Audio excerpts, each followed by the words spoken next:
buying the long day calls because we're in a bubble, and in a bubble, price moves fast and volatile to the upside and eventually to the downside as well. And it's a megaphone. It starts getting wider with increased volatility.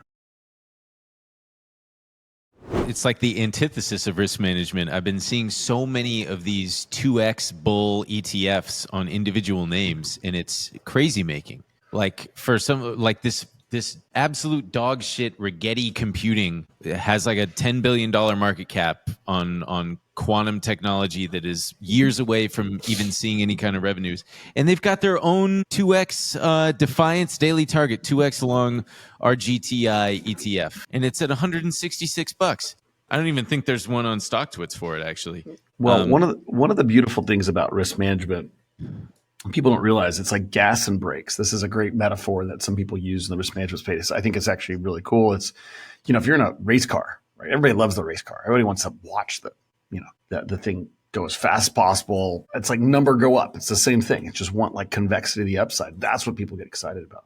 But what wins races in an F1 car race? It's gas and brakes. Just go all gas. You're completely off the, you're out of the game. And so the brakes can make you go faster, ironically. And people don't really understand that. I think the idea in risk management is not just let's be less risky, which is what people think. It's let's manage risk so we can take better, bigger risks. And I think that idea is lost on a lot of people. Brakes are important to make more money, to go faster. And I actually, there's a lot of people who argue, like, if you can just manage risk better, then you can use a lot more leverage and get more convexity to the upside as well. And so we can talk about that a little bit too today, but I think that's one of the things that most people don't understand. And that, again, one of the reasons options go full circle here and the volumes are going to the roof is whether people fully understand all of the details of risk management. I think people are picking up on the fact that you can use optionality and leverage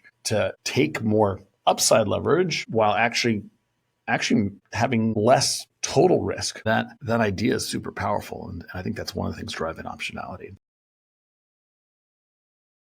That's probably a good jumping off point with gold, and crypto's kind of taken a bit of a hit recently, but it seems like, I think we're going on 5 months straight up, 5 or 6. I've lost count.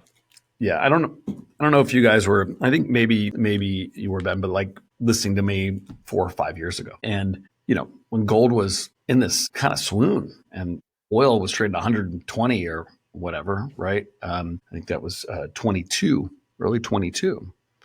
About 3 years ago, that was not even 4 or 5 years ago, we made a very, very aggressive call. Like, you want to own calls in gold, period, point blank. It is way too cheap on a directional basis, but on a convex basis, all of the structural forces are forcing inflation, whatever, currency issues, and it's just absurdly cheap. And we made that call aggressively at that point. And the bet was not just that gold could have an incredible positive run, but that it would be incredibly volatile as well. And, if you look back at the 60s and 70s, which had a lot of the same driving forces, most people know that gold was the best performing asset in the 60s and 70s. But what most people don't realize, it was also the most volatile asset in the 60s and 70s. And that was two directional. I mean, obviously more up than down, but you had some massive down moves as well. And so, yeah, the play in gold will continue to be long dated calls, long vol, as well as long delta. But,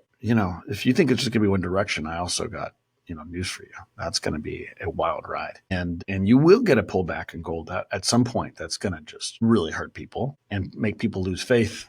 And then, I don't think that's this year, by the way. I think it will come probably sometime, in a year or so. Mm-hmm. But when that does come, it's going to wash out a lot of people. But I want to be clear, this is a 10, 15 year bull market in precious metals that we're amidst. Do you think that there's going to be any type of reckoning coming anytime soon for all of this AI? I'll just call it crap, because at this point, I don't know what to do or say anymore. And certain people are talking about how all the numbers are bullshit, and it's kind of got echoes of the .com bubble, in that there's a lot of just like letters of intent and a lot of circular kind of spending going on. And I obviously know fundamentally it's different than back then because there are actual cash flows and revenues and stuff backing these moves It's up. But not that different. I I feel traded and less worked. crazy. No, it's not crazy. But you also need to understand what a bubble is and how it works. Mm. So, first of all, we are at valuations, not just from a price to earnings basis, or price to sales is way more expensive. Price to books in line, like any traditional metric puts you at or higher, I would say, than 2000. The 2000 March 2000 top. Again, I think I mentioned this on here, like in 2021, 2001 and 2002. I apologize. After I went through that, I remember thinking to myself, man, I can't imagine everybody making that mistake. That was an obvious layup, crazy situation. I can't believe the whole market got there. Can't imagine us ever going there again, because markets have memory. Like, they wouldn't let that happen again. I remember thinking that, right? And here we are 23 years later at those valuations, but more importantly, I have to paint some context for people who weren't around in 2000. In 2000, we were in a budget surplus. The USSR had just collapsed, and we were the undisputed hegemon of the world. It wasn't even close. China was a shell of where it is now. It was, probably 20% the size, 10% the size. I could not express to you the interest rates and inflation were on the way down secularly, because the Federal Reserve had absolute control, and Greenspan for the first time was lowering interest rates and lowering the natural state of unemployment. We were just embarking on this little experiment. Man, that is not the case right now, right? We every single one of those, national debt, whether you want to look at it on that metric, if you want to look at it on deglobalization and global conflict, if you want to look at it on, any number. I mean, any risk, but rational, what's going on in the world and what risks exist. It's a different world. However, valuations are the same, and they're the same for the same reasons, which is this simple idea that this time is going to be different. Do you think that aspect will be similar? The way you were describing the 2000 internet bubble, where 97% of people fall away, and you have these massive.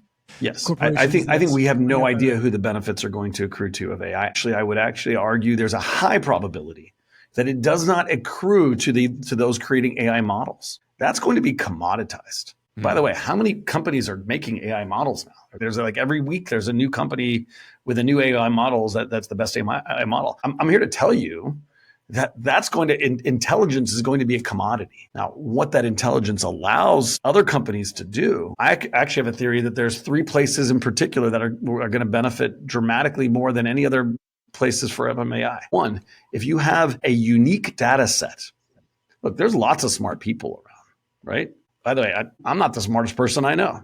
There are a lot of smart people out there, right? I may have a specific knowledge that's a unique data set from a unique set of experiences that allows me to talk about something that's very important. Doesn't make me the smartest person in the world. It's not intelligence. It's intelligence combined with some understanding and some knowledge that other people don't have. AI itself, I think, is going to accrue to unique data sets. If there are unique data sets out there, you want to be in those stocks because they are going to be able to take advantage of that and use that to their benefit.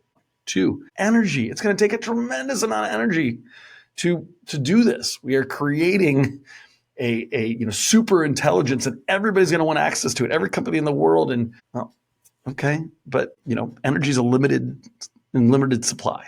Intelligence won't be. And guess what goes up? The thing that's in limited supply. And then lastly, I think the most important thing outside of creating things and intelligence and all these things is, as for human beings at least, is health. And it's the ultimate science, and it's so inefficient. So if there's one other place that's going to just dramatically benefit from AI, it's healthcare, in my opinion. There's other places, but those are the kind of areas. And by the way, that's not where the crazy valuation is, right? None of those things I mentioned to this point have crazy valuations. Energy is cheap, right? Generally, I mean, yes, there's some nuclear stuff going on, but energy broadly is cheap. Healthcare stocks are actually some of the cheapest out there. And there are plenty of places like United Healthcare. I think healthcare has some of the best data in the world in healthcare. Unique data sets, and you get healthcare, right? That's pretty interesting at record low kind of valuations. I'm telling you right now that In 99, that went on for a year, market up vol. And you want to make money without getting short on the market on the way up, and you want to make money on the way down too, buy long-dated calls, buy upside, buy volatility. Volatility could work to the upside. These long-dated calls are too cheap. Even everything I just told you, can you believe that S&P 500, 4-month, 5-month, 6-month calls are less than 12% vol or 13% vol? I mean, that's way too low. So why would you own stock when I could buy that and get leverage and then have much less risk to the downside? And this is what I'm talking about with distribution. Everybody here just wants to be, are you long or are you short? What are you going? You know how you made money like in the best risk-adjusted way, point blank, not even close, in 98, 99 was not being long tech stocks. Is being long calls, right, on the NASDAQ, on the broad market, and watching those things just every day. And guess what would happen when the market would go down? By the way, we had 20% pullback in late 98. Like, we had big pullbacks. You know what would happen? Market would go down, the vol would go up too. So it's, at this point in the cycle, being long stock as opposed to long dated calls, especially coming out of the summer with all the vol compression. Again, you don't want to be short a 1 week or 2 week call. I mean, you can play those for gamma and direction, but that's a very different game. Start buying the long dated calls because we're in a bubble.